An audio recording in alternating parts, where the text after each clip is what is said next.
I want to ask you something that I'm curious about. Do you feel like there's a timeline? Because I know you, like me, are in a war for the American mind, and we're trying to expose Americans to a wide variety of ideas. I think you and I both think that our ideas can win in a fair fight. And the question I have is that how long can this unfair fight go on before Americans are totally compromised, where they've just been fed a steady diet of America not only is a horrible place now, but it's always been a horrible place, and the key is not judging people on the content of their character, it's representation. Representation is the most important thing.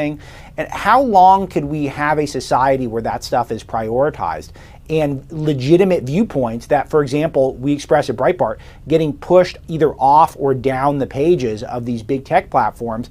How long can that go on before we're completely lost? Well, it's a great question, and I guess to bring it back to those Washington Generals, there must have been a guy on the Washington Generals who knew he was going to lose every game, but kept fighting the good fight anyway. You know, he must have been in the locker room going, guys, we can do it today. We can do it today. Sure. Look, that's the great question related to all of this. That is what this all boils down to, is at a certain level, I think what you're asking is, have we lost already?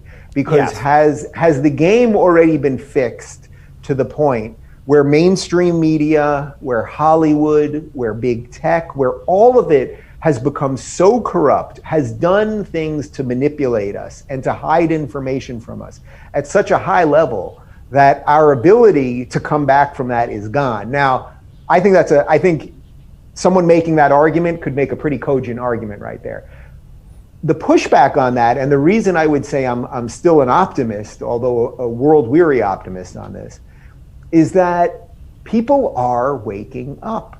People are not buying. I mean, look, CNN's ratings are terrible. Whatever they are for Anderson Cooper tonight, my show, I will most likely have more views, and they're actual views, by the way, not just airport views.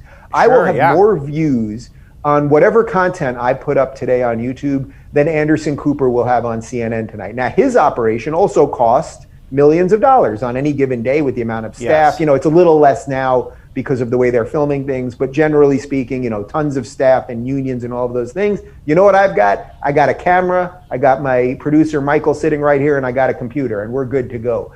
So I think by being slimmer and trimmer, and that sort of links us back to your earlier question about staying ahead of the game in the tech space, I think we can win the minds, I think we can win the hearts.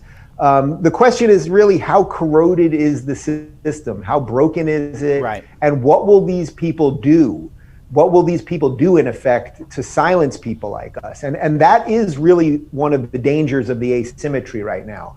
You know, if you're on the right, you know, you don't view government as the benevolent leader of all of us. You don't view it as your salvation, but on the left they do.